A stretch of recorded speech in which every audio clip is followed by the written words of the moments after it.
Hey everybody, my name is Kalle Slaap, watchmaker from the Netherlands, and this is a first, at least for me, the iconic original dive watch, the Ploprof. Plongeur professionnel, so professional diver, that's all it is. And I've seen many in shop windows, displays, on fairs, stuff like that. Never one here in the workshop.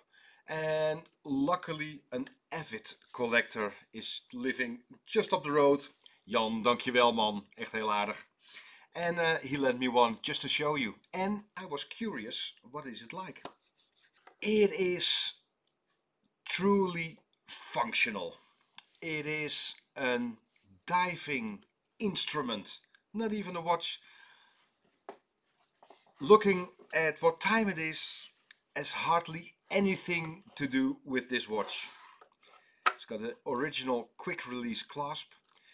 Everything you see is functional, and I'd like to talk you a bit through it. First thing first, there are at least 3 cases, and I think with the later models, the reissues, there are many more cases. So if you want to know how to open it, do your due diligence. There are excellent websites like Omega Ploprof and Ploprof itself, where step by step you can see how to open it, and that information is readily available. But I'd like to show you a bit more about the train of thought and the design of this, well, particular watch. For me, there was a surprise as well when just holding it and seeing it and feeling it. And I like to talk you through it. It is kind of big. This is the watch I usually wear. Not too big, but is it clunky and huge, but functional. It is a diver's watch, the original diver's watch. I'd like to see, especially in airports or on fairs, loads of times you can see it in the display upside down because they don't realize it's a lefty. The crown is on the left side, and simple economics, it is so big that this crown would hurt your hand. So simply because of this, it is a lefty.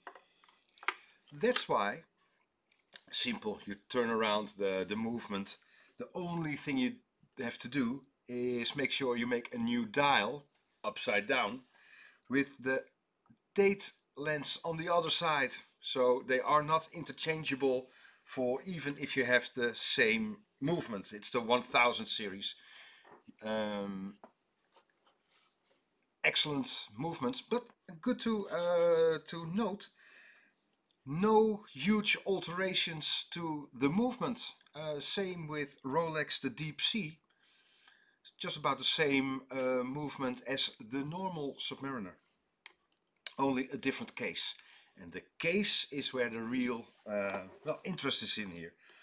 The bracelet is called shark mesh because, well, the shark tooth cannot penetrate this, is the theory. But if it if it bites just there or there, well, big problems. The design of the watch case. The red knob. Quite a few people thought it was an helium valve. It isn't. It's only a push button to secure the ring, the bezel, rotating bezel. Purely functional because it's a diving instrument. You set your bezel to how many hours of oxygen you have left, or minutes. If the bezel rotates the other way, when you go down diving, you can think you have more oxygen than you actually have. So the diving ring is usually unidirectional, can only turn one way. So if it moves underwater, then at least you don't think you have more oxygen than you think you have less oxygen. So this is only for securing the bezel. That's it. No fancy stuff. For me, there was a surprise. Just didn't realize that this isn't the crown. I really didn't realize until not too long ago. This is not the crown. It's just a way of securing the waterproof of the crown itself. The square part is the crown. Look. Goes outwards, and then this is the crown. That's just the nut for securing. Never realized it. There's a date.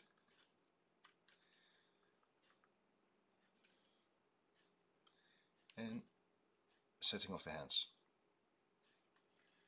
And then push it in. And secured and waterproof. And it stays secured. The case is mono case. So no case back.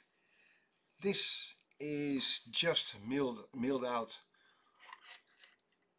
to make it a bit more rougher, but the movement comes out from the front. Again, there are several types of cases. Have a look how this is milled out. If it's a U,